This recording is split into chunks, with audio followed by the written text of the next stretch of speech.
الله أكبر الله أكبر الله أكبر لا إله إلا الله الله أكبر الله أكبر ولله الحمد الله أكبر الله أكبر الله أكبر لا إله إلا الله الله أكبر الله أكبر ولله الحمد. بسم الله الرحمن الرحيم. إن الحمد لله نحمده ونستعينه ونستغفره ونستهديه ونعوذ بالله من شرور أنفسنا وسيئات أعمالنا. من يهده الله فلا مضل له ومن يضلل فلن تجد له وليا مرشدا. وأشهد أن لا إله إلا الله وحده لا شريك له. وأشهد أن سيدنا وحبيبنا ومرشدنا محمدا عبد الله ورسوله صلوات الله عليه وعلى آله وصحبه أجمعين. يا أيها الذين آمنوا اتقوا الله حق تقاته ولا تموتن إلا وأنتم مسلمون. يا أيها الناس اتقوا ربكم الذي خلقكم من نفس واحدة وخلق منها زوجها وبث منهما رجالا كثيرا ونساء واتقوا الله الذي تساءلون به والأرحام إن الله كان عليكم رقيبا. أيها المشاهدون والمشاهدات لقناة السنة يوروبا في كل مكان، السلام عليكم ورحمة الله وبركاته. Akí Ọlọ́run, a jẹ́rìí pé kò sí ọba kan ṣoṣo àyàfi Ọlọ́run ọba, a sì jẹ́rìí pé Ànábì wa Muhammad sallallahu alaihi wasallam òjíṣẹ́ Ọlọ́run ọba ni, ẹrú Ọlọ́run ọba sì ni. Ọlọ́run ránṣẹ́ kó máa jẹ́ aláàánú, olùkẹ́, olùgbanilẹ̀ níbi ìyà níjọ́ kẹyìn. Ìkẹ́ Ọlọ́run, àánú Ọlọ́run kó máa bẹ pẹ̀lú rẹ̀ àti àwọn ará ilé rẹ̀ ní àpapọ̀. Fi wá kan àwọn sàhábà alápọ̀nlé, wá fi wá kan gbogbo wa náà tí a pera wa ní mùsùlùmí òdodo lọ fi di ìjọ́ kẹyìn. Akíra wa ní gbogbo ibi tí ẹnìkọ̀ọ̀kan wá bá wà báyìí tí a ti ń wo Sunna TV Yorùbá. Àánú Ọlọ́run, ìkẹ́ Ọlọ́run kó máa bẹ pẹ̀lú ẹnìkọ̀ọ̀kan wa. Ètò Sunna ó sì ń lọ lórí TV Sunna Yorùbá. Gbogbo àwọn tí wọ́n ń ṣolúgbọ̀wọ́ ètò yìí, a bẹ̀ Ọlọ́run ọba Allah kí Ọlọ́run kó bá ní san wọ́n ní ẹ̀san rere. Wọ́n kan àwọn mùṣírìfù wa tó ṣe pé wọ́n ń ṣàìsù ní gbogbo ìgbà láti máa mú oríṣiríṣi ètò wá kó lè máa jàǹfààní fún gbogbo àwa mùsùlùmí. A tọrọ àlàáfíà tó pọ̀ fún wọn. A tọrọ fún gbogbo àwọn tó wà nílé iṣẹ́ náà ní àpapọ̀. Gbogbo ohun tó fún wọn Ọlọ́run ní àrísìkí tí wọ́n ná sí ojú ọ̀nà rẹ̀ Ọlọ́run. Ọlọ́run má bà àrísìkí wọn jẹ́. Má da ètò wọn rú Ọlọ́run. Ilé iṣẹ́ náà Ọlọ́run jọ máa lọ sókè jù báyìí lọ. Gbogbo ohun tí wọ́n wá ń ṣe abẹ́ Ọlọ́run má ṣàgbà ní ọ̀dọ̀ wọn. Torí ọ̀tọ̀ ni ká ṣe, ọ̀tọ̀ ni kí Ọlọ́run kó gbà. Abẹ́ Ọlọ́run má dàrú wa láyà. Gbogbo wa náà tí a wà láǹfààní àti máa wo ètò yìí ní gbogbo ìgbà, Ọlọ́run ò ní bà àrísìkí ẹnìkan wa jẹ́. Gbogbo ohun tí a ń ṣe Ọlọ́run kó fi àlùbáríkà sí. Lágbára Ọlọ́run ọba, ìjókòó wa tí ní ohun tá bára wa sọ náà ní ọ̀rọ̀ nípa mọ̀ọ́dún kan tó ṣe pé àkọlé rẹ̀ lọ́dọọdún ní ọ̀rọ̀ máa ń wáyé lórí rẹ̀ náà ni pé ṣé a ṣe mólid ànábì àbá ní ṣe mólid ànábì. àárín méjì yìí ìmọ̀ ń mú àròyé máa ń fa àròyé wá lọ́dọọdún tó ṣe pé agbọ́n mi sí omi ò tó láàrin méjì àwa mùsùlùmí. ó ti yẹ ẹlòmíì, ó ti yẹ àwọn ẹlòmíì tó ṣe pé nítorí pé a ṣe mólid a ní ṣe mólid, kọ́dà àwọn ẹlòmíì ò kíra wọn mọ́ nítorí rẹ̀. ó sún àwọn ẹlòmíì láwọn àfáà míì wọn ò lè sálámọ̀ síra wọn mọ́ nítorí pé a ṣe mólid àbá ní ṣe mólid.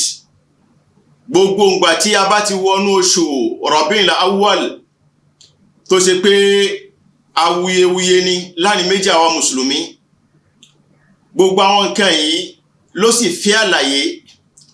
ǹjẹ́ ọ̀rọ̀ tó wà nílẹ̀ yìí ó bí ìjà, ǹjẹ́ ó bí rògbòdìyàn, ǹjẹ́ ó bí àròyé?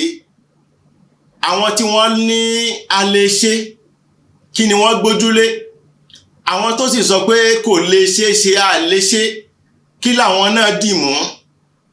ó nídìí ká ṣe àlàyé fúnra wa ní àárín méjì yìí. èyàn ló ṣe sábàbí ìjókòó tí a wà yìí láti sọ̀rọ̀ fúnra wa nípa ìṣe mólid. kí ni àwọn tí wọ́n rán ní a ṣe, kí ni wọ́n gbójúlé? a sọ àwọn ta ní í ṣe, irúfẹ́ àwọn ta ló ní ká ṣe, kí sì ni ẹ̀rí wọn? a sọ̀rọ̀ nípa rẹ̀. àwọn àfáà tó sì sọ pé tó a lè ṣe, irú àwọn àfáà wo ló sọ bẹ́ẹ̀? kí sì ni ẹ̀rí àfáà kọ̀ọ̀kan? a ṣàlàyé lórí rẹ̀. bá a bá ti wá ṣe àlàyé délẹ̀, kẹ́nìkọ̀ọ̀kan wa náà ká máa wá wò pé tó ọ̀rọ̀ ni wọ́n ti sọ yìí, èwo láwà á mú ṣe ń bẹ̀? ǹjẹ́ ohun tó wà ńlẹ̀ ó tó ká fi máa fà láàrin méjì ara wa, ká máa fi fa rògbòdìyàn láàrin méjì ara wa, àbí ò tó bẹ́ẹ̀? kí Ọlọ́run ọba kó ṣe amọ̀nà ẹnìkọ̀ọ̀kan wa. alákọ̀ọ́kọ́ náà, èyí tí mò ń fẹ́ kí gbogbo wa ká lọ mọ̀ pé kí ni ohun tí ń fa wàhálà yìí? kí ló bí wàhálà tó wà nílẹ̀ yìí tó ṣe pé gbogbo wa à ń fà lójoojúmọ́ ní gbogbo ìgbà? ńgbà Rabiul Awwal bá ti dé, a mọ̀ jù sọ́tún jù sósì. gbogbo ohun tó jẹ́ orí bẹ́ẹ̀ kò ju pé bó bá ṣe pé kíní ó ṣẹlẹ̀ nígbésí ayé Ànábì wa Muhammad sallallahu alaihi wasallam, àbó ṣẹlẹ̀ nígbà tánàbí kò láyé láàrin méjì àwọn sàhábà, àbó ṣẹlẹ̀ kọ́dà lẹ́yìn ìgbà táwọn sàhábà ò sí mọ́ ló ṣẹlẹ̀ lẹ́ẹ̀kan náà. àwọn àfáà wọn ò ti rí ọgbọ́n kan dá sí tẹnu ó fi kò lórí rẹ̀. àmọ́gbà tí ò ṣẹlẹ̀ nígbà ayé Ànábì wa Muhammad sallallahu alaihi wasallam, tí ò sì ṣẹlẹ̀ láàrin méjì àwọn sàhábà, a rí Abubakar radiyallahu anhu, a rí Umar, a rí Uthman, a rí Ali. kí Ọlọ́run ọba kó bá ní ṣe ìkẹ́ fún gbogbo wọn, kó bá ní yọ́nú sábọ̀ gbogbo wọn, pé àwọn nǹkan báyìí ò wáyé lásìkò wọn. gbogbo ohun tí ń fa wàhálà ní kò jù bẹ́ẹ̀ lọ. ká ló ti wáyé ni kò ní sí àròyé kan mọ́ lónìí. tó ńgbà tó sì wá rí bẹ́ẹ̀, táròyé ti wá délẹ̀, ó yẹ ká lè mọ kí ni ọ̀nà àbáyọ nínú wàhálà tó wà nílẹ̀ yìí. a wá kí àwọn ẹni Ọlọ́run, àwọn àfáà wọn gbìyànjú tó pọ̀. ìgbìyànjú wọn ni pé wọn ò jẹ́ kí àwa mùsùlùmí ká sọnù. Ọlọ́run ọba ti fi Al-Qur'ani fi ṣe wá lẹ́ṣọ̀ọ́, ó ṣe ní ìmọ́lẹ̀ fún wa. ó tún rán Ànábì wa Muhammad sallallahu alaihi wasallam, ó tún rán ànábì sí wa. ànábì sì jẹ́ yíwa pé òun fi nǹkan méjì kalẹ̀ fún wa. tá a bá di àwọn nǹkan méjèèjì yìí mú, a lè sọnù láyé. alákọ̀ọ́kọ́ ńbẹ̀ náà ni Al-Qur'an. béèyàn bá di Kùránì mú tó ní ìmánì pé gbogbo ìgbésí ayé òun Kùránì ni, ọ̀rọ̀ òun Kùránì ni, èrò òun Kùránì ni, iṣẹ́ òun Al-Qur'ani ni, tó ní ìmánì sí bẹ́ẹ̀, tó sì tún gbà bákan náà pé súnà tí ànábì wa Muhammad sallallahu alayhi wa sallam tó gbé kalẹ̀ fún wa ó tó òun fi ṣe ilé ayé fi kan pẹ̀lú al-Qur'an bẹ́yàn bá ní ìmánì bẹ́ẹ̀ kò ní dààmú púpọ̀ kò ní para rẹ̀ lójú lábẹ́ báyìí a lọ sí ọ̀dọ̀ àwọn àfáà tí wọ́n fi ń yé wa pé a lè ṣe maulid pé a lè ṣe ọdún ìjọ bí ànábì wa Muhammad sallallahu alayhi wa sallam àwọn tí wọ́n rí bẹ́ẹ̀ inú àwọn àfáà pé kò sí ohun tó bá dì ń bẹ̀ kò sí ohun tó burú ń bẹ̀ a lè ṣe ọdún ìjọ tí a bí ànábì wa Muhammad sallallahu alayhi wa sallam a mú mélòó kan wá nínú àwọn àfáà tí wọ́n sọrúfẹ́ ọ̀rọ̀ bẹ́ẹ̀ láwọn àfáà tí wọ́n sì gbajúmọ̀ tí gbogbo wa mọ̀ bá a bá mú wọn wá a mú tàwọn tí wọ́n kọ̀ náà pé a lè ṣe a mú mélòó kan wá nínú àwọn tí wọ́n sọ bẹ́ẹ̀ kó tó di pé a máa wá mú ẹ̀rí ẹnìkọ̀ọ̀kan wa wá alákọ̀ọ́kọ́ nínú àwọn àfáà tá a mú wá náà ni ìmáàmù wa pàtàkì tí gbogbo wa náà tí a mọ̀ Jalaluddin As-Suyuti gbogbo wa la mọ̀ ìmáàmù Suyuti ó gbajúmọ̀ gan gbogbo wa la mọ̀ àfáà ni ń sọ nínú ọ̀rọ̀ rẹ̀ pé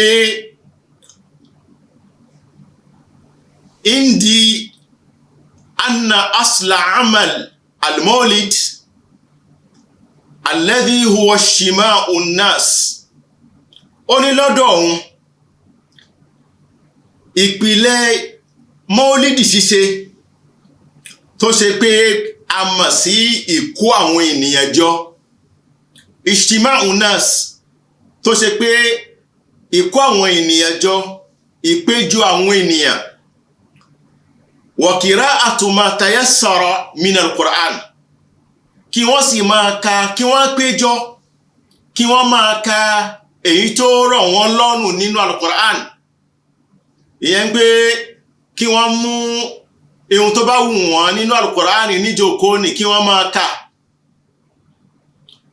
wa riwayatul akhbar àbí kí wọ́n máa mú àwọn ọ̀rọ̀ wá láwọn ìṣẹ̀lẹ̀ tó ti ṣẹlẹ̀ alwarida gẹ́gẹ́ bí ọ̀rọ̀ máa ka hadith ànábì wa Muhammad sallallahu alayhi wa sallam láwọn nǹkan tó ti wáyé nínú àwọn ọ̀rọ̀ ànábì kí wọ́n kóra wọn jọ kí wọ́n máa ka al-Qur'an àbí kí wọ́n máa ka hadith ànábì wa Muhammad sallallahu alayhi wa sallam fi mabda'i amri nabi sallallahu alayhi wa sallam wa ma waqa'a fi maulidihi min al-ayat àbí kí wọ́n máa sọ̀rọ̀ nípa àwọn ohun tó ṣẹlẹ̀ nípa bíbí ànábì wa Muhammad sallallahu alayhi wa sallam nínú àwọn àmì oríṣiríṣi kí wọ́n máa mú wá nípa ìgbésí ayé ànábì wa Muhammad sallallahu alayhi wa sallam bí wọ́n bá parí eléyìí tán thumma yumaddu lahum simatun wọ́n wá na ìtẹ́lẹ̀ fún wọn tí wọ́n fi oúnjẹ sórí rẹ̀ pé tó a ti ka Kùránì a sì ti ka hadith a ti ka ọ̀rọ̀ nípa bíbí ànábì wa Muhammad oúnjẹ ló wá kàn báyìí kí wọ́n wá gbé oúnjẹ kalẹ̀ kí wọ́n máa jẹun bí wọ́n bá jẹun bù ṣe wa yansarifuna min ghayri ziyadatin ala dhalik wọ́n wá fọ́nká ẹni kálukú padà síbi tó ti wá láì jẹ́ pé wọ́n fi nǹkan kún tá a sọ yìí ó ní huwal bid'u la hasana èyí tá wí èyẹn ni bídà tó dáa ó ní kíni ó ní ìyẹn ni bídà tó dáa jù nínú ọ̀rọ̀ Jalaluddin As-Suyuti huwa minal bid'i alhassanati allati yuthabu alayha nínú àwọn bídíà tó dá tí wọ́n sì sàyàn lẹ́san lórí rẹ̀ ni yuthabu alayha sahibuha ẹni bá ṣe ń tá sọ yìí á gba ẹ̀san lórí ohun tó ṣe lima fihi min ta'zimi qadri nabiyyi sallallahu alayhi wa sallam nítorí pé ohun tó ṣe yìí ó fi ń gbé ànábì ó fi ń fún ànábì nípò gíga ni ó fi ń pọ́n ànábì lé ni wa idharul farah ó sì ń fi kíni ó ń fi ìdùnnú hàn wal istibshar bi mawlidihi sharif ó sì ń fi ìdùnnú rẹ̀ pé ìdùnnú ńlá leléyìí jẹ́ ìró ńlá leléyìí jẹ́ fún bíbí ànábì wa Muhammad sallallahu alayhi wa sallam. Èyí jẹ́ ọ̀rọ̀ tí Imam wa Jalaluddin As-Suyuti tó sọ fún wa. Ó wá parí ọ̀rọ̀ rẹ̀ sí sórí pé wa awwalu man ahdatha fi'la dhalik. Alákọ̀ọ́kọ́ ẹni tó kọ́ dá iṣẹ́ ilẹ̀ pé a ṣerúfẹ́ nǹkan báyìí ní ohun tó kà síwájú ni. Ó ní Sahibu Irbil. Bàbá kan ẹnìkan láti ìlú tá ń pè ní Irbil. Ìlú yìí ó ń bẹ nínú Iraq, ibẹ̀ ìlú yìí wà. Ọba kan ni ń bẹ ní Iraq nígbà ni, orúkọ rẹ̀ ń jẹ́ Al-Muzaffar Abu Sa'id Kukubri Bunu Zainuddin. Al-Muzaffar Abu Sa'id òun la àkọ́kọ́ ẹni tó kọ́ dá nǹkan báyìí lẹ̀. Ìyẹn pé bí wọ́n bá ṣe Mọ́lid, ìlú yìí Irbil ní Iraq, ibẹ̀ ni Mọ́lid ti bẹ̀rẹ̀, níbi tí ọba yìí wà tá ń pè ní Al-Muzaffar Abu Sa'id Kukubri Bunu Zainuddin. Ọba táwí Imam Suyuti jẹ́ ó yé wa pé Ahdul Muluk ìkan nínú ọba ni al-amjad wal-kubara al-ajwad wa kana lahu atharun hasana. Inú ọba tó ga ni tó sì ní ọlá pọ̀, ọrọ̀ pọ̀ lọ́dọ̀ rẹ̀, ó láwọn orí pa dáadáa.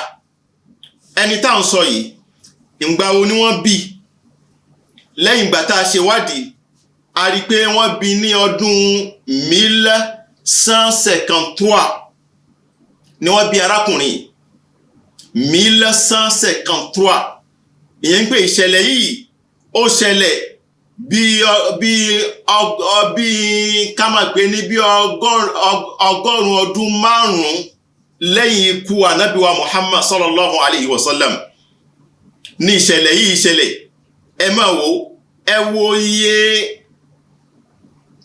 àlàfo tí ń bẹ láàrin ànábì sallallahu alayhi wa sallam pẹ̀lú arákùnrin tá fi rí pé ọ̀rọ̀ Maulid nǹkan tuntun ni, kì í ṣe nǹkan tó ṣe pé ó wáyé láwọn àsìkò tó ṣe pé ànábì wa Muhammad sallallahu alayhi wa sallam ó wà láyé, àbígbà táwọn sàhábà wọ́n ń bẹ láyé, àbígbà táwọn tí wọ́n tẹ̀ láwọn sàhábà tí wọ́n ń bẹ láyé. Ọ̀rọ̀ Maulid ò wáyé. Arákùnrin yìí, ọba yìí lẹ́ni àkọ́kọ́ tó kọ́ dá ọ̀rọ̀ Maulid ńlẹ̀. So àwọn kan sì lọ nínú àwọn àfà pé àwọn kan tá a mọ̀ láwọn Fatimiyin pé àwọn yẹn ni wọ́n kọ́ dá Maulid ńlẹ̀. Àmọ́ èyí tó pọ̀ jù nínú tírà ni pé ọba yìí Al-Muzaffar Abu Sa'id òun lẹni àkọ́kọ́ tó kọ́ ṣe Maulid. Èyí jẹ́ ọ̀rọ̀ ẹni àkọ́kọ́ nínú àwọn àfáà nípa a ṣe Maulid. Náà ni àfáà wa Imam wa Jalaluddin As-Suyuti, kí Ọlọ́run ọba kó bá ní kẹ́ kó bá ní gẹ̀. Lẹ́yìn tí ẹ̀ kò dúró sórí Imam Suyuti, a tún rí àwọn ẹlòmíì nínú àwọn àfáà táwọn náà sọ pé a lè ṣe Maulid, gẹ́gẹ́ bí al-Imam Abu Shama tí ń jẹ́ àfáà fún Imam Nawawi. Gbogbo wa náà la mọ̀ Imam Nawawi nígbà tá a bá ń ka al-arba'in Nawawi, ìyẹn hadith tó ṣe pé àfáà yìí kó jọ. Imam Nawawi ó gbìyànjú tó pọ̀ sínú fíkíwò Imam Mazhabi Shafi'i. Ọ̀pọ̀lọpọ̀ tírà ni Imam Nawawi kọ. Kódà èyí tó tún gbajúmọ̀ nínú àwọn tírà rẹ̀ Riyadus Salihin tí gbogbo wa mọ̀, ìkan nìyẹn nínú àwọn tírà Imam Nawawi. Ṣéhù rẹ̀ àfáà rẹ̀ nínú lélẹ́yìí, òun náà sọ ọ̀rọ̀ sórí pé ó yẹ ká lè ṣe kíni, ká lè ṣe mọ́lìdì, pé mọ́lìdì ó dáa. Ó ń sọ nínú tírà rẹ̀ tákọ̀ọ́lé rẹ̀ ń jẹ́ Al-Ba'ithu ala Inkaril Bid'ah. Ìdí àkọ́kọ́ Al-Juz'ul Awwal, ewé 23 mẹ́tàlélógún. Ó ń sọ síbẹ̀ pé wa min ahsanil mabtudi'a fi zamanina. Min ahsan, inú nǹkan dáadáa, mabtudi'a fi zamanina, tó ṣe pé wọ́n dánlẹ̀, inú nǹkan dáadáa tó ṣe pé wọ́n dánlẹ̀ ní àkókò wa, min hadha al-qabil, nípa ohun tó ń sọ ni, nítorí pé ó ń ka àwọn nǹkan kábọ̀ ni. Ó wá mú ọ̀rọ̀ mọ́lídì wá pé nínú tó dá, inú bídíà tó dá tó ṣe pé wọ́n dánlẹ̀, ma kana yuf'alu bi madinati Irbil, irúfẹ́ ohun tí wọ́n ń ṣe ní ìlú Irbil tá a sọ lẹ́ẹ̀kan ní Iraq.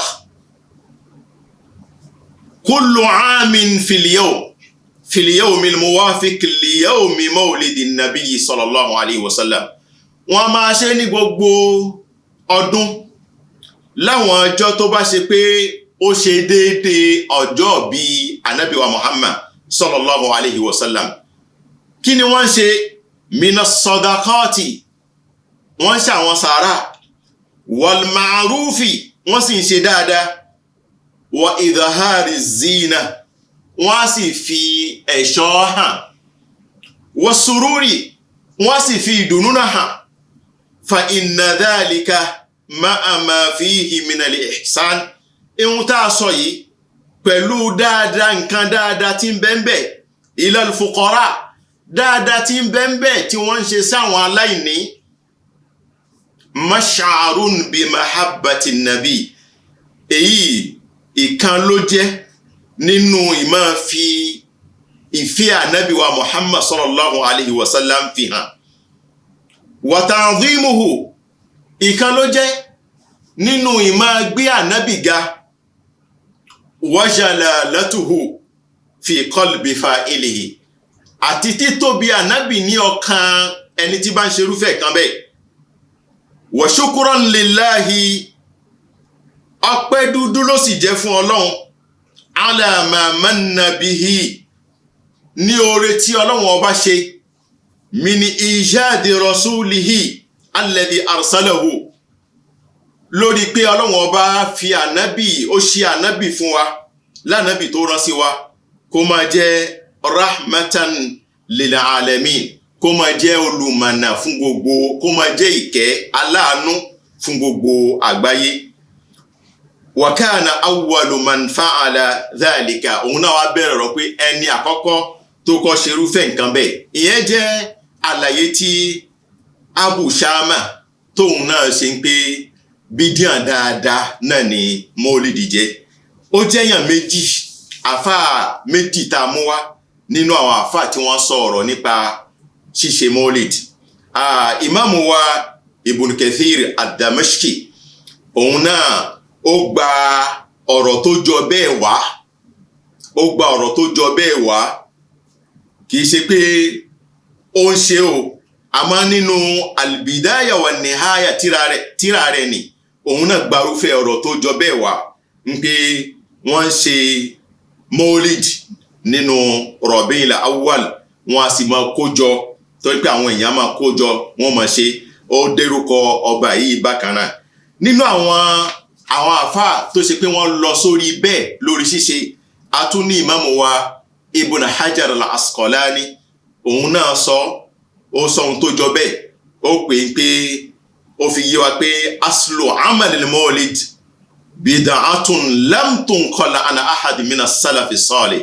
Ó jẹ́ yá pé ìpìlẹ̀ mọ́lìdì ṣíṣe yìí àdádálẹ̀ kan ni tó ṣe pé kó wọn ò gbá wá láti ọ̀dọ̀ kan nínú àwọn aṣíwájú tó dáa, nínú àwọn tá a ní láṣíwájú láwọn ìmáàmù wa tí wọ́n ṣíwájú wa ẹ̀rí minal quruni thalatha nínú kọ́nù mẹ́ta, ìyẹn pé ọdún àwọn àsìkò tó dáa tó ṣe pé mẹ́ta náà ni ìgbà Ànábì wa Muhammad sallallahu alaihi wasallam, ìgbà àwọn sahaba fi wá kan ìgbà àwọn tabi'in. Òun náà ó sọ ọ̀rọ̀ sí àárín méjì ni, ó sì jẹ́ ó yé wa pé mọ́lídì ṣíṣe àwọn nǹkan dáadáa ń bẹ́ńbẹ́ ẹ̀rí, àwọn tí ò sì dáa náà ń bẹ́ńbẹ́, ṣùgbọ́n tẹ́yàn bá ṣe èyí tó dáa ń bẹ̀ kò tí ì sí ohun tó burú nínú mọ́lídì ṣíṣe.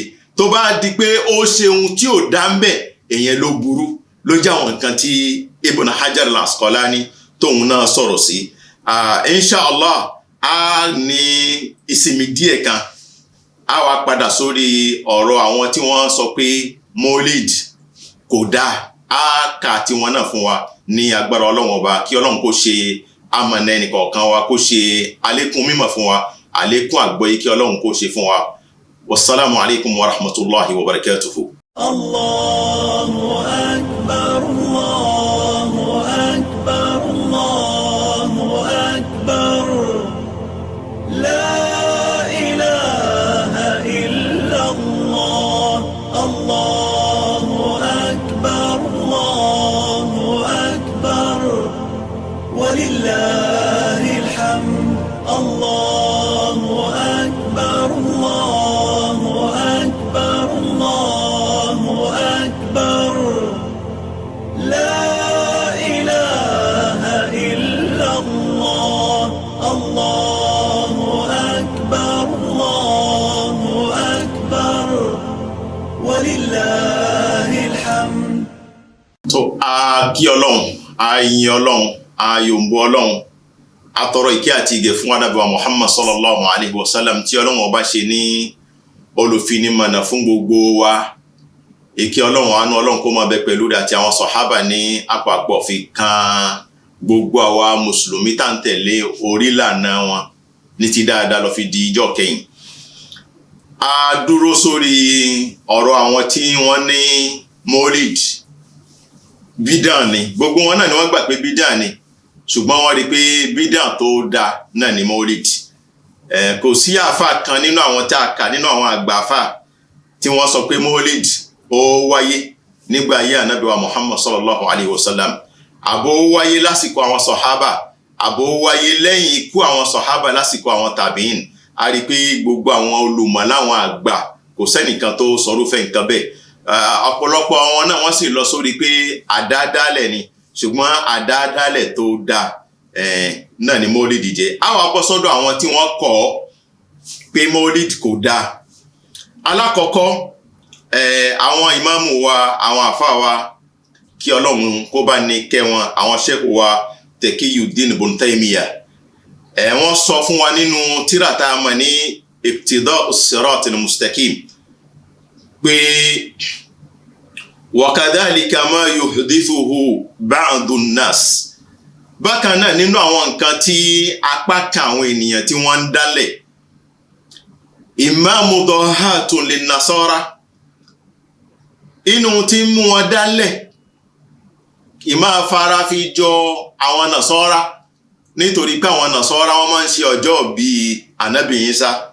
Bóyá ìyẹn náà ló mú àwọn apá kan mùsùlùmí káwọn náà kí wọ́n máa sọ pé tó àwa náà ó yẹ ká máa ṣe ọjọ́ bí Ànábì wa Muhammad sallallahu alaihi wasallam. Wa imma mahabbatan linnabi, àbí kó jẹ́ pé wọ́n ń ṣe nítorí ìfẹ́ wọn fún Ànábì wa Muhammad sallallahu alaihi wasallam.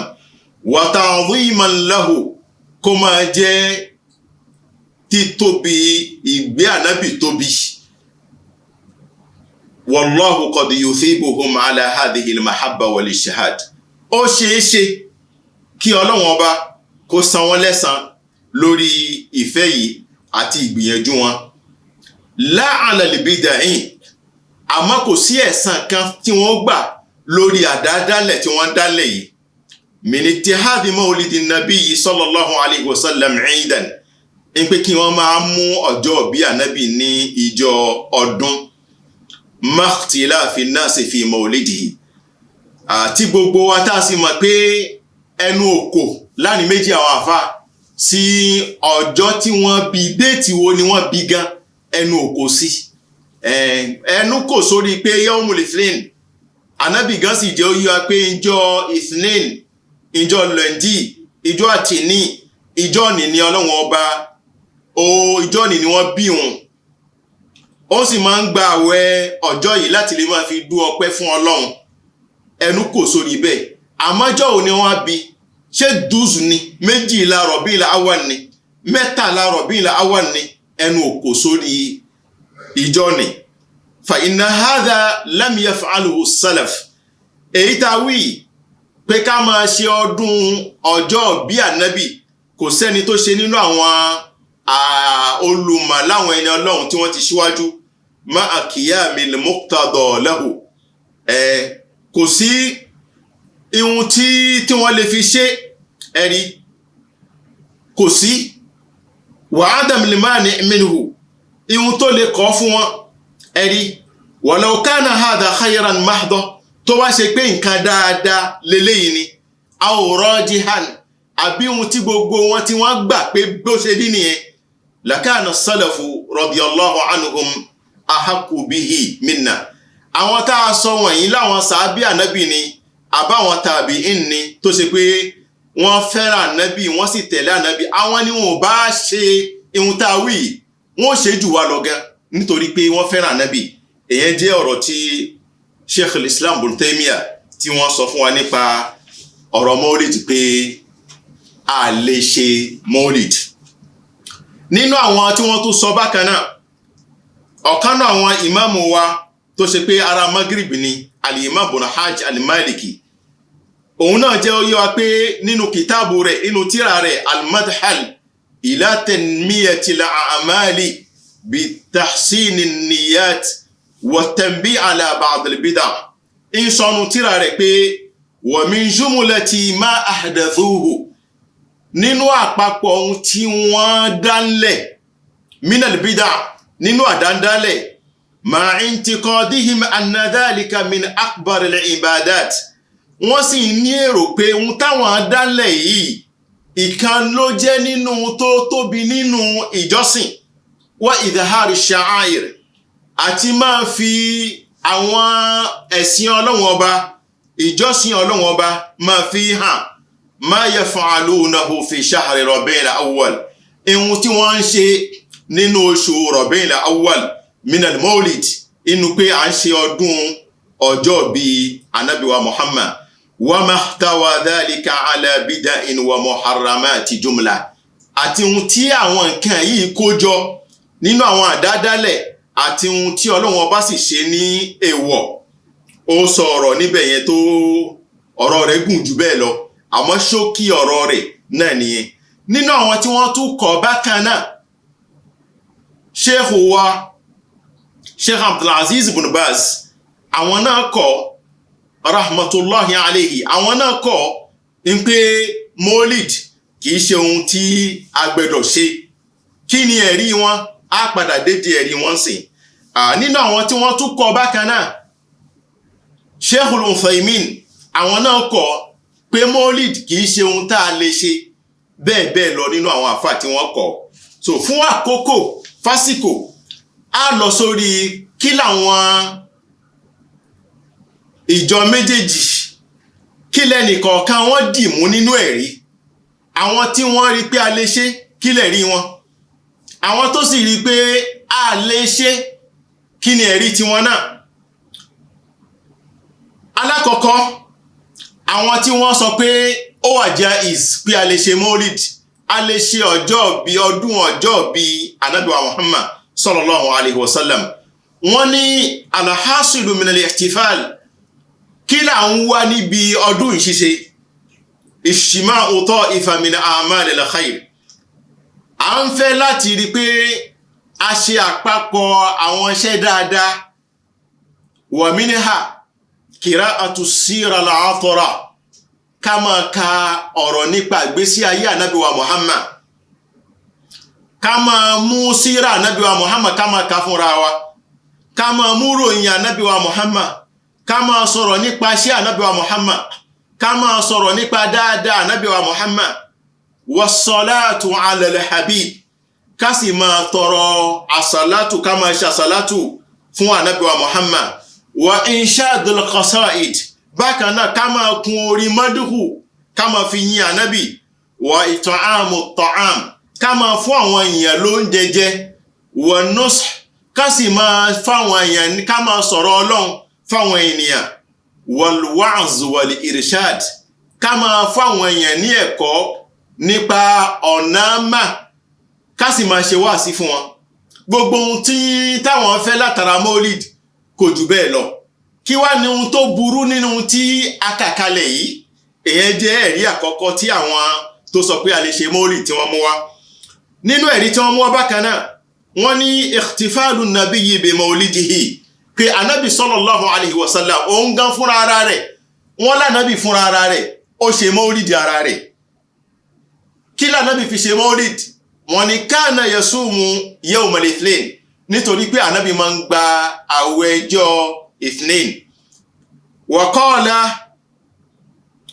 Wa qala anhu, anábì sì jẹ́ ó yé wa pé dhalika yawmu wulidtu fihi, nítorí pé kí ní fà tóun fi ń gbà, nítorí pé ìjọ tí wọ́n bí òun náà ni ìjọ ithnain.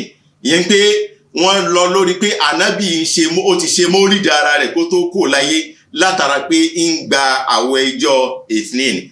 Èyàn jẹ́ èkejì nínú ẹ̀rí àwọn tó sọ pé a lè ṣe Maulid. Bákan náà, inú àwọn ẹ̀rí wọ́n ní al-ijma'ul hasil ala istihsan al-ihtifal, pé àpapọ̀ ẹnu wà lórí pé a lè ṣe ọdún ọjọ́ bí ànábì. Ibo lápapọ̀ ẹnu ti wá? Àsìkò tí ọba tó kọ́ ṣe Maulid, ìyẹn al-Malik al-Muzaffar Abu Sa'id, ìgbà tó kọ́ ṣe Maulid, wọ́n ní ò sí ẹnìkan tó takò nínú àwọn àfáà lásìkò rẹ̀. Àìmá takò ní lásìkò rẹ̀, ìyẹn pé àkójọ ẹnu ni, ìjìmáhùn ni ẹ̀rí. Bákan náà, nínú àwọn ẹ̀rí wọ́n tún mú àyá al-Qur'ani wá pé Ọlọ́run sọ fún wa pé ba'da a'udhu billahi minash shaitanir rajim, qul bifadlillahi wa birahmatihi fabidhalika falyafrahu, pé tó ọlá Ọlọ́run, ẹ̀rí, ọlá Ọlọ́run, wọ́n ní ọlá Olúwa tóbi jù nínú ọlá Ọlọ́run, pé ànábì ló fi ń tóbi jù nínú tí Ọlọ́run ọba ṣe. Ìyẹn pé ànábì ló tó fi máa dùnnú, máa fi ṣe nǹkan dùnnú ní gbogbo ìgbà. Ibi táwọn tù sí nìyẹn. Bó bá jẹ́ bẹ́ẹ̀, ìgbà tọ́lọ́run gan ti wá sọ bẹ́ẹ̀, nípa ànábì ló yá máa fi dùnnú jù. Ìyẹn pé kò sí ohun tó bàdì níbi ká máa ṣe ọdún ọjọ́ bí ànábì wa Muhammad sallallahu alaihi wasallam. Inú ọ̀rọ̀ wọn bákan náà, ń pé Maulid tàrí, wọ́n ní bid'atun hasanatun, àdádálẹ̀ tó dání. Wa in lam yaf'alhu rasul, bá ànábì ò bá tiẹ̀ ṣe àdádálẹ̀ tó dání. Wọ́n á mú hadith tí wọ́n fi ń jẹ́rìí pé man sanna sunnatan hasana, bẹ́yàn bá mú súnà tó dá tó múlẹ̀, falahu ajruha, ó ní ẹ̀san rẹ̀ lọ́dọ̀ Ọlọ́run, àti gbogbo yóò sì máa gba ẹ̀san lórí gbogbo àwọn tí wọ́n bá ń rìn lórí ọ̀nà ni tó là kalẹ̀ ní ọ̀nà dáadáa. Hadithi ni lọ fi débi tó parí sí. Bákan náà, wọ́n tún ní lérò pé àwọn sàhábà gan fúnra wọn, ṣe báwọn náà dá bídíà hasana kalẹ̀. Wọ́n dá wọn bídíà, wọ́n láwọn àdádálẹ̀ tó dá tí wọ́n dá kalẹ̀. Inú rẹ̀ náà ni pé Al-Qur'an kò sí lákòójọ nígbà ayé ànábì, lójú ayé ànábì. Ìgbà tánábì kò láyé làwọn sàhábà ṣe wá ṣe kíni ni wọ́n kó Al-Qur'an jọ. Ìyẹn ń kọ́, ṣe bá dáadáalẹ̀ dáadáa nìyẹn náà ẹ̀rí. So wọ́n á mú àwọn nǹkan tó pọ̀ wá ní ẹ̀rí, ṣùgbọ́n fún àsìkò á dúró lórí àwọn èyí tí a kà yìí, á lọ sórí ẹ̀rí àwọn tí wọ́n sọ pé a lè ṣe Maulid. Kí ni ẹ̀rí wọn? Alákọ̀ọ́kọ́ ń bẹ̀, àwọn tó láàní lè ṣe Maulid wọ́n sọ fún wa pé minal bida'il muhdatha fi dini, inú àwọn àdádálẹ̀ nínú ẹ̀sìn ni. wa rasulu lam yaf'alu ànábì ò sì ṣe wala khulafa'uhu bẹ́ẹ̀ sì ni àwọn tí wọ́n rólé ànábì wọn ò ṣe láwọn àrólé rẹ̀ wọn ò ṣe láwọn tó ṣe pé fúnra ànábì gan ó ti ròyìn wọn ọlọ́run sì yọ́nú sí wọn wọn ò ṣe ohun tó jọ bẹ́ẹ̀ wala tabi'una bákan náà àwọn tí wọ́n tẹ̀lé wọn wọn ò ṣe wa hum a'lam bis sunnah tòun ti pé àwọn ni wọ́n fi ń mọ súnà yìí ta ló mọ súnà táwọn sàábí ànábì wa Muhammad ta ló fẹ́ràn ànábì tó àwọn sàábí ànábì wa Muhammad ànábì òfin kankan pamọ́ fún wọn ṣàrínsìn èyàn àwọn sọ pé tó bó bá rí bẹ́ẹ̀ ìyẹn pé ohun tí wọn ò bá ṣe ẹ má jẹ́ àṣe àdádálẹ̀ ni bá a bá fẹ́ sọ pé ìfẹ́ huma akmalu hubban linnabi wọ́n ní ìfẹ́ tó pé fún ànábì wa Muhammad àwọn ará ànábì wọ́n sì fi ìfẹ́ fi hàn ànábì so bó bá dá ní àwọn ni wọn ò bá ṣe ẹ̀rí ìkejì tí wọ́n mú wá wọ́n lánàbí wa Muhammad sallallahu alaihi wasallam jẹ́ yí wa pé mana ahdatha fi amrina hadha ẹni bá lọ dáadáa lẹ̀ kan sínú ọ̀rọ̀ wa sínú ẹ̀sìn wa yìí ma laysa minhu ní ohun tí ò sínú ẹ̀sìn fahuwa raddun ọlọ́run ó dá kinní ní padà ohun tó ṣe ní àdápadà ní ó jẹ fún ọlọ́run ní gbà ní ọ̀dọ̀ rẹ̀ bákan náà wọ́n ní ànábì wa Muhammad sallallahu alaihi wasallam fi yí wa pé alaykum bi sunnati ẹ tẹ̀lé súnnà mi ànábì ẹ tẹ̀lé nànà mi wa sunnatil khulafa'ir rashidin bákan náà ìlànà táwọn àrólé tí mo fi ńlẹ̀ láwọn àrólé dáadáa tí wọ́n sì mọ̀nà tí ṣe pé kò síyè méjì inú ọ̀rọ̀ wọn ẹ tẹ̀lé súnà wọn lẹ́yìn mi ẹ gbá mú dáadáa ẹ sì jìnnà sí àwọn àdádálẹ̀ nítorí pé gbogbo ohun tá a bá ti pè ní ohun tá a dálẹ̀ bídíà ni ohun tí ẹnìkan ò ṣe rí ni tó ṣe pé àdádálẹ̀ ni gbogbo ohun tá a bá ti pè ní àdádálẹ̀ ní bídíà dalalatun anù ni ẹ̀rí pé ànábì ò pín bídíà ohun tí wọ́n fẹ́ sọ fún wa ń bẹ̀ ní ṣókí ni pé kullu bid'atin ànábì ò pín bídíà sí bid'atun hasanatun aw bid'atun sayyi'atun ànábì ò pín bídíà ìbòlà wá ti wá rí pé bídíà kan wà tó ṣe pé bid'atun hasana tí ó sì wáyé nínú ọ̀rọ̀ ànábì wa Muhammad àwa ní ohun tá a lè fi ṣe takhsis ámù tí ànábì gbé kalẹ̀ nǹkan odidi ànábì gbé kalẹ̀ lódidi ni pé kullu bid'atin so ìbòlà wá ti wá fẹ́ sọ pé tó bid'atun hasana àwọn àfáàní ọ̀dà tá a bá sọ pé bídíà hasana wà àdádálẹ̀ tó dá ìyẹn pé a lè sọ pé tó haramu náà a lè pín náà sí méjì ká sọ pé haramu tí ò dá ìyẹn náà wà haramu tó sì dá ìyẹn náà wà ní ohun tí ò ṣẹlẹ̀ rí tí a rí sí inú àwọn ẹ̀rí tí wọ́n tún mú wá wọ́n mú àyà Al-Qur'ani pé ọlọ́run jẹ́ ó yé wa pé laqad kana lakum fi rasulillah uswatun hasana àwòkọ́ṣe ire ó ń bẹ fún yín látara òjíṣẹ́ ọlọ́run gbogbo ohun tẹ́ ẹ fẹ́ dà gbogbo ohun tẹ́ ẹ fẹ́ ṣe gbogbo ohun tẹ́ ẹ fẹ́ sọ gbogbo ìwà tẹ́ ẹ fẹ́ hù gbogbo ẹ̀sìn tẹ́ ẹ bá ṣe ó ń bẹ lára Ànábì wa Muhammad liman kana yarjullah fún gbogbo ẹni tó bá ṣe pé wọ́n níran kàn sí ọ̀dọ̀ ọlọ́run wọ́n sì níran kàn pé ìjọ́ kan ń bẹ ọjọ́ kẹyìn ni wa dhakara Allaha kathira bákan náà wọ́n á sì máa ṣe ìrántí ọlọ́run ọba tó pọ̀ inú ẹ̀rí tí wọ́n mú wá bákan náà wọ́n ní Imam Malik ìmáàmù Darul Hijra tó ṣe pé gbogbo alamọ̀ ní àgbà imam ó gbé ìlú ànábì ló gbé inú àwọn àrọmọdọ́mọ àwọn sàábí ànábì ni Imam Maliki gbogbo ohun tó tí àwọn ará Madina bá sì ń ṣe tá bá lọ wọnú Muwatta Imam Maliki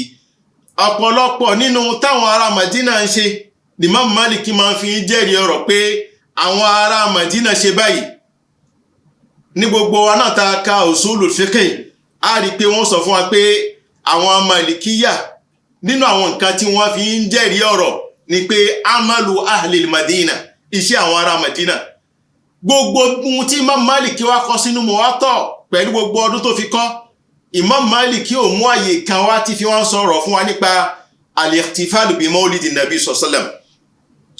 Imam Malik wá ń jẹ́ oyé wa nínú ọ̀rọ̀ rẹ̀ pé man lam yakun ma lam yakun fi zamani rasulillah ihun tí ó bá ṣẹlẹ̀ ní ìgbésí ayé ànábì wa Muhammad sallallahu alaihi wasallam àbí ó ṣẹlẹ̀ ní ìgbésí ayé àwọn sọ̀hábà rẹ̀ tá mọ̀ ní ẹ̀sìn falan yakuna al-yawm dinan kò lè jẹ́ ẹ̀sìn lénìí ihun tí ó bá ti jẹ́ ẹ̀sìn lánàá kò lè jẹ́ ẹ̀sìn lónìí tó bákan náà wọ́n ní àyà tí àwọn èèyàn mú wá pé kul bi fadlillahi wa bi rahmatihi fabidhalika falyafrahu wa khayrun mimma yajma'un in pé àyà yìí tí wọ́n mú wá fadlullahi nínú àyà yìí bí táwọn àfáà tú sí náà ní kíni al-Qur'an al-Karim àti ohun tí Ọlọ́run bá sọ̀kalẹ̀ fún wa nínú àwọn òfin ohun tá máa fi ṣe kíni nìyẹn a máa fi dùnnú èyàn jẹ́ àwọn nǹkan tí wọ́n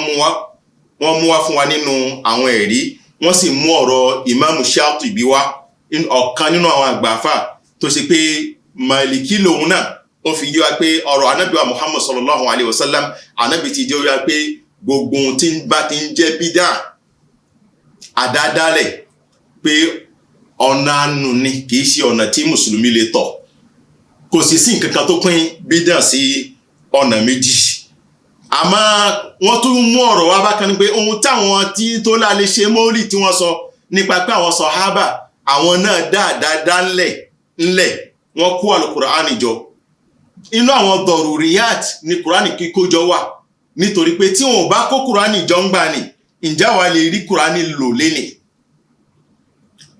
wọ́n á sọ pé ọ̀dà tá a bá ṣe mọ́lìd ǹjẹ́ ó lè ní ìpara kan fún ó lè mú ìpara kan fún ẹ̀sìn Islam ǹjẹ́ ó lè mú ìnira kan ó lè ba nǹkan jẹ́ nínú ẹ̀sìn Islam ṣùgbọ́n al-Qur'ani tí wọn ò bá kó Qur'ani jọ ń gbà ní ǹjẹ́ wà lè rí Qur'ani lénìí ìyẹn pé nǹkan méjì tí ò jọra wọn tá a lè fi wéra wọn ní qiyasun ma'al farik pé ohun tí ò jọra wọn làwọn méjèèjì tó bọ́rọ̀ bá wá rí bẹ́ẹ̀ khulasatul qawl ṣókí ọ̀rọ̀ wa àti mọ àwọn tí wọ́n sọ pé a lè ṣe mọ́lìd al-mujizun a sì ti mọ àwọn tí wọ́n sọ pé a lè ṣe mọ́lìd al-munkirun tí wọ́n là lè ṣe mọ́lìd ara àwọn ẹ̀rí adillatul mujizin ẹ̀rí àwọn tí wọ́n sọ pé a lè ṣe mọ́lìd a sì rí adillatul munkirin ẹ̀rí àwọn tó sọ pé a lè ṣe mọ́lìd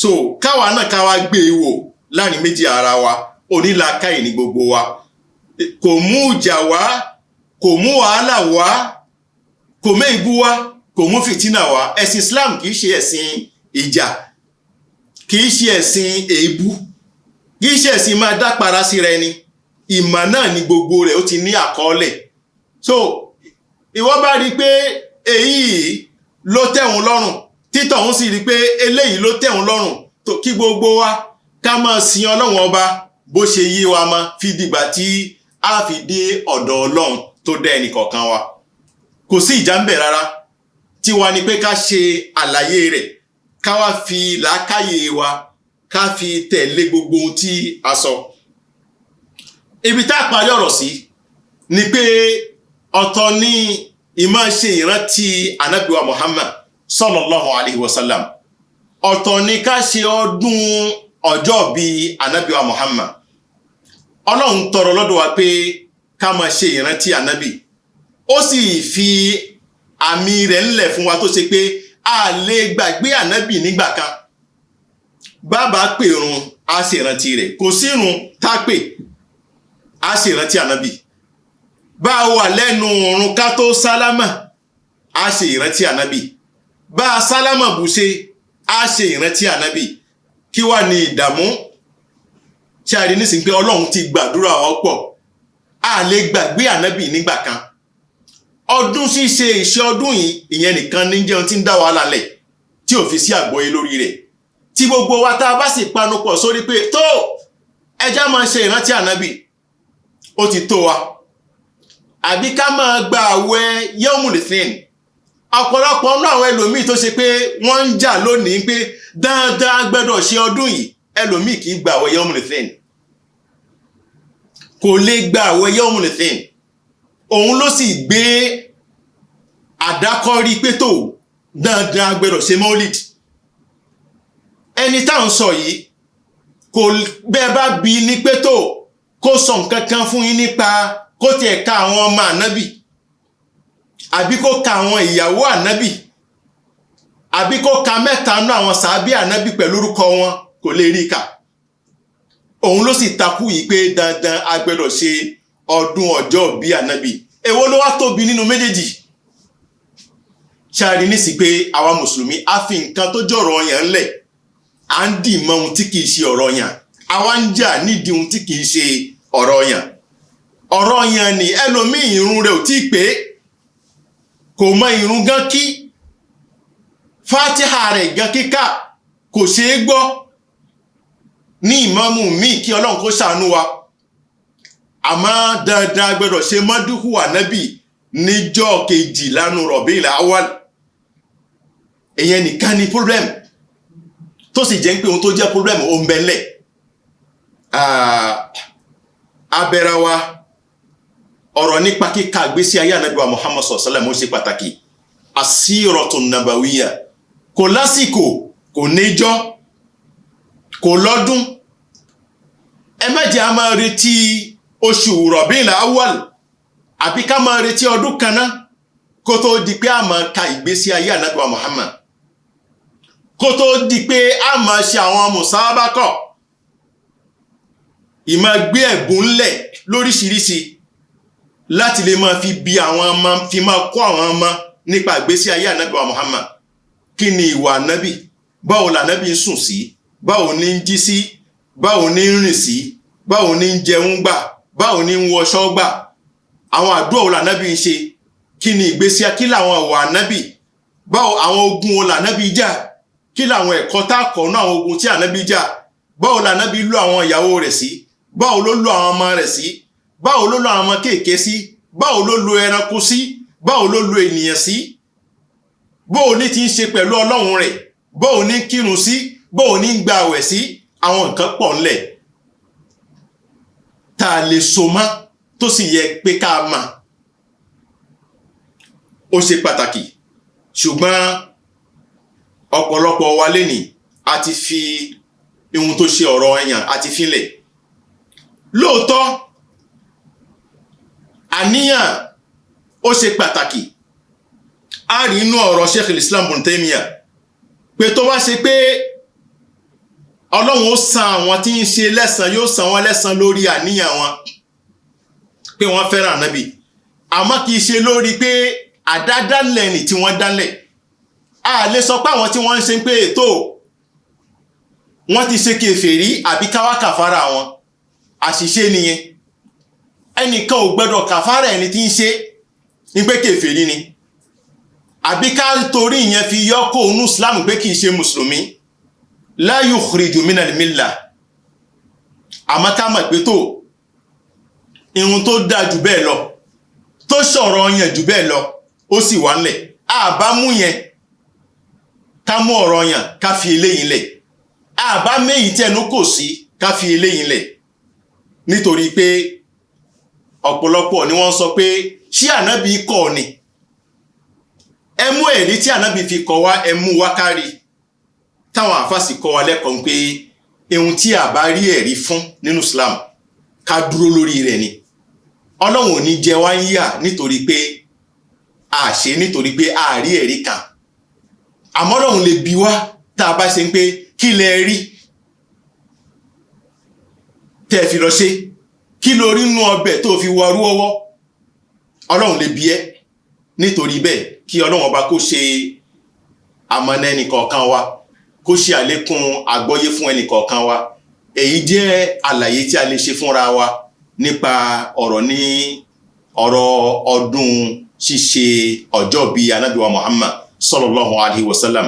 Kí Ọlọ́run kó bá ní ṣe ìkẹ́ àti ìgẹ̀ fún ànábì wa Muhammad, kó bá ní kẹ́, kó bá ní gẹ̀, ànábì ó gbìyànjú ó pọ̀ gbogbo wa náà la sì fẹ́ràn rẹ̀ ọlọ́run sì ní ó sọ fún alukur'an in kuntum tuhibbuna Allah fattabi'uni yuhibbukumullah bẹ́ẹ̀ bá fẹ́ràn ọlọ́run ọba ẹ tẹ̀lé wọn ànábì títẹ̀lé ànábì ní pé ká tẹ̀lé súnà ànábì wa Muhammad innal muhibba liman yuhibbu muti' bó o bá sọ pé o fẹ́ràn èèyàn dandan náà ni kó o tẹ̀lé orípa ẹsẹ̀ nítọ̀hún so ìyẹn ló ṣe pàtàkì fún èmi àti ẹ̀yin ẹja tẹ̀lé súnà ànábì wa Muhammad sallallahu alayhi wa sallam kí ọlọ́run ọba kó san ẹnìkọ̀ọ̀kan wa ní ẹ̀san rẹ̀ ní ayé ń bí àti ní gbagba alikiyama ọ̀rọ̀ wa kò ní jù báyìí lọ ọlọ́run kó tó kọ ìpàdé mi fún wa nípàdé tó dáa tó ní àlùbáríkà allahumma salli ala muhammad wa ala ali muhammad kama sallaita ala ibrahim wa ala ali ibrahim